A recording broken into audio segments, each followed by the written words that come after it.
राज्यातील विशेषतः सत्ताधारी पक्षातील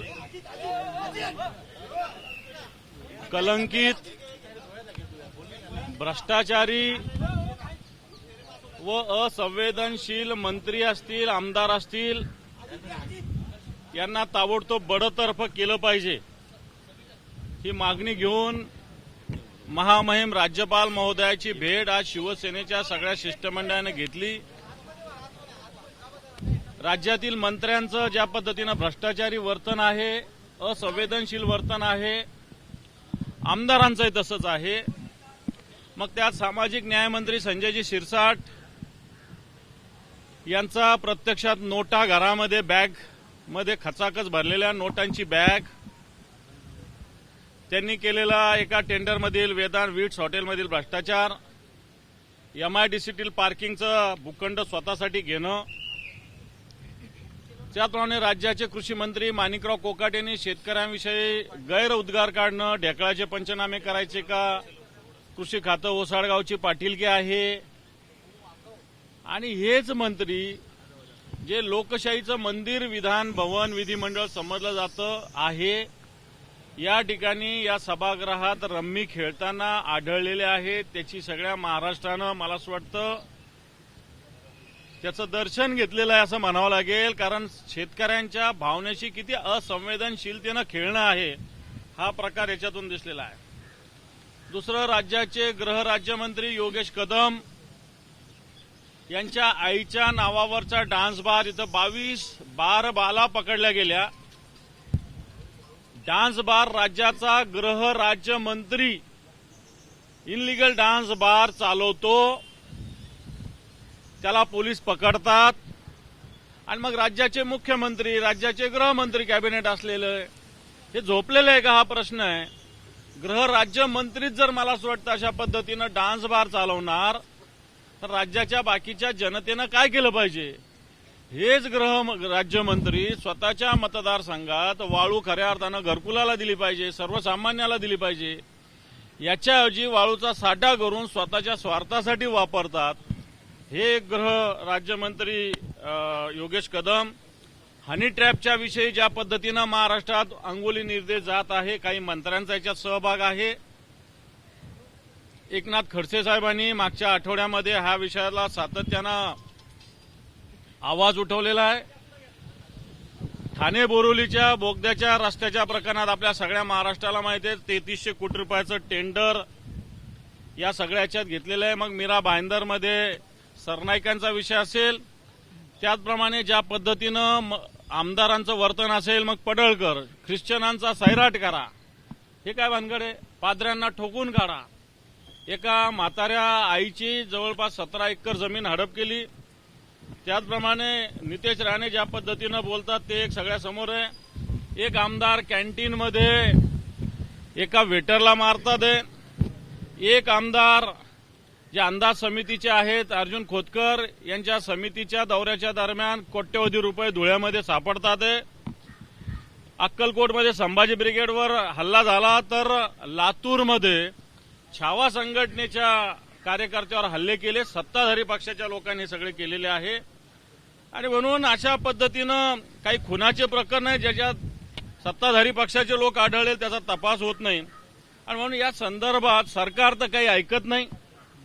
सरकारला या गोष्टीचं, सरकार उलट या सगळ्या अशा चुकीच्या गोष्टीचं समर्थन करत आहे। आणि म्हणून न्याय मागण्यासाठी आम्ही माननीय राज्यपाल महोदयांकडे आलेलो आहे। राज्यपाल महोदय न्याय देतील अशी अपेक्षा आहे। राज्यपालांनी न्याय नाही दिला तर आम्ही जनतेच्या दरबारात जाऊ, जनतेच्या दरबारात जाऊन आम्ही राष्ट्रपतींना सुद्धा भेटण्याचा प्रयत्न करू। परंतु निश्चित या महाराष्ट्रातील जे कलंकित मंत्री आहे, भ्रष्टाचारी मंत्री आहे, असंवेदनशीलतेचा कळस महाराष्ट्रातील या महायुतीच्या सरकारने गाठलेला आहे, याला बडतर्फ केलं पाहिजे, या मंत्र्यांना घरी बसवलं पाहिजे, ही मागणी घेऊन आम्ही मान्य राज्यपालांची आज भेट घेतलेली आहे। योगेश कदम यांची पाठराखण जी आहे ती एकनाथ शिंदे यांनी केली आहे। काल ते म्हणाले की तू घाबरू नकोस, मी तुझ्या पाठीशी आहे। याचाच अर्थ एकनाथ शिंदे सुद्धा अशा पद्धतीनं डान्स बारला सपोर्ट करतात असा त्याचा अर्थ आहे। त्याच्यानंतर एकनाथ शिंदेच अशा पद्धतीनं वाळूच्या साठ्याला सपोर्ट करतात।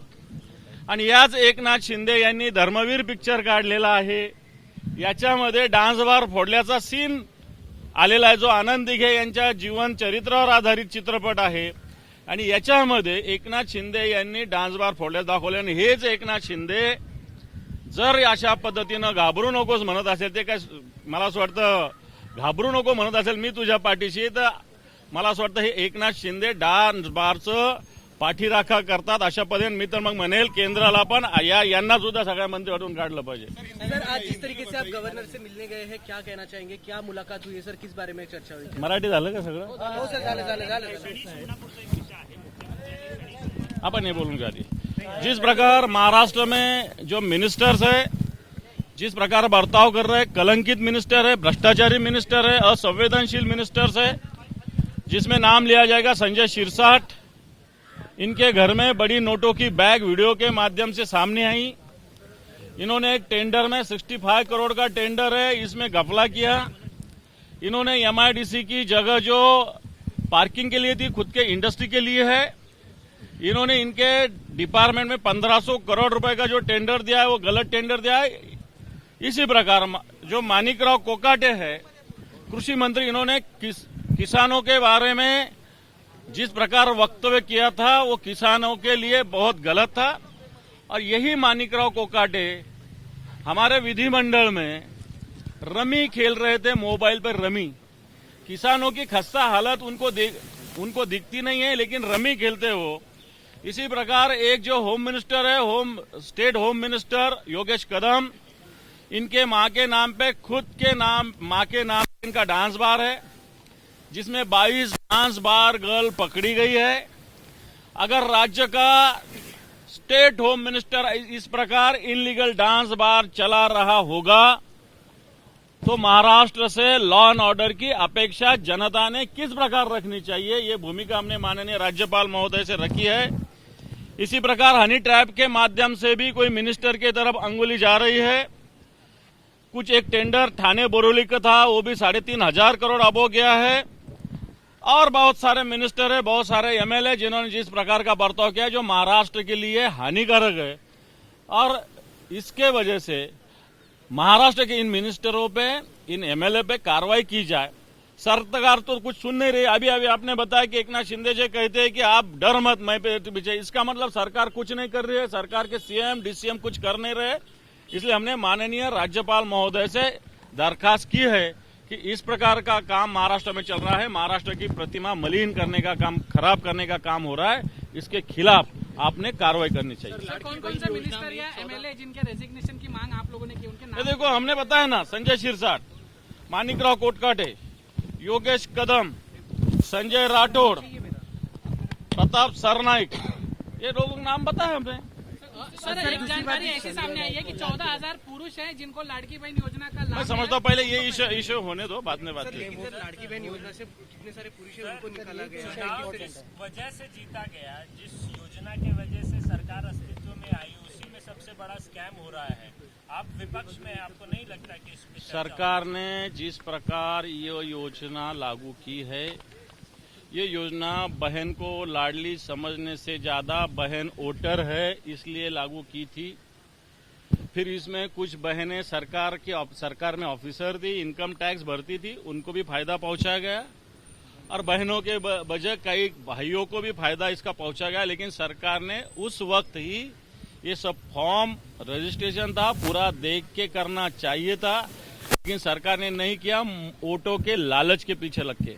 और इसलिए वोटों के लालच में ये योजना बनाई गई थी, इसका मिसयूज हुआ है, इसके लिए सरकार जिम्मेदार है. सर, एक प्रश्न मुख्यमंत्र्यांनी सभागृहामध्ये शनी शिंगणापूरचा अहवाल जो आहे तो ठेवला होता. अनेक जण दोषी जे आहेत ते त्यामध्ये समोर आले होते. त्यातले जे विश्वस्त आहेत त्यांनी आत्महत्या केली आहे. त्यामुळे हे प्रकरण जे आहे ते गंभीर असल्याचं आता समोर येताना पाहिलं. निश्चित मुख्यमंत्र्यांनी काय जे वचन आश्वासन दिलं शनी संस्थान देवस्थानच्या बाबतीत, याच्यावर कारवाई व्हावी.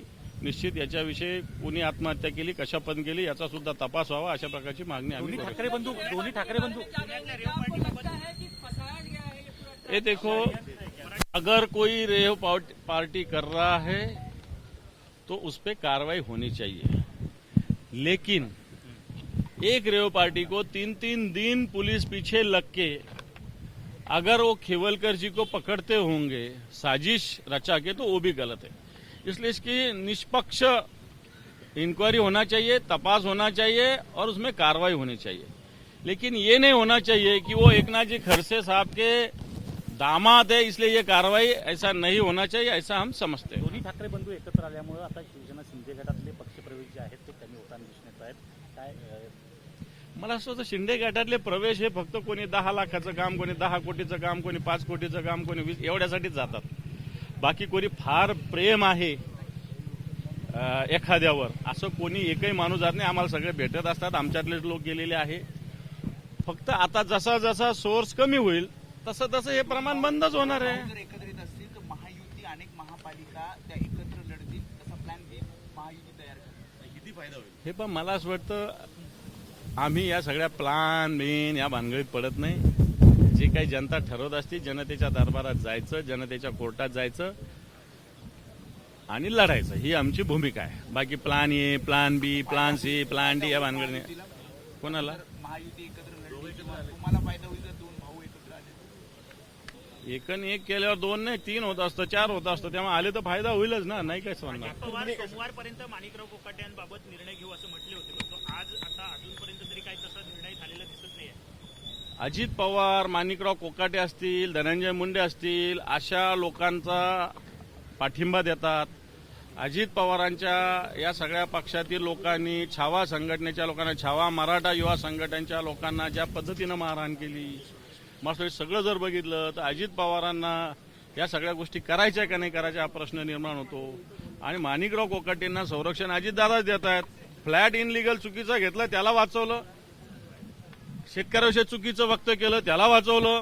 आता विधिमंडळात रम्मी घेतात. आता पुढच्या अधिवेशनाला आम्ही सांगू सगळ्या आमदारांना पत्त्याचे कॅटच घेऊन विधान भवनात जा ना. नागपूरमध्ये एका बिअर बारमध्ये एक सरकारी अधिकारी गव्हर्नमेंटच्या फाईलवर सही करत असल्याचा समोर आलेला आहे. मी हेच सांगतोय की कशा पद्धतीनं सरकारचं काम चालू आहे.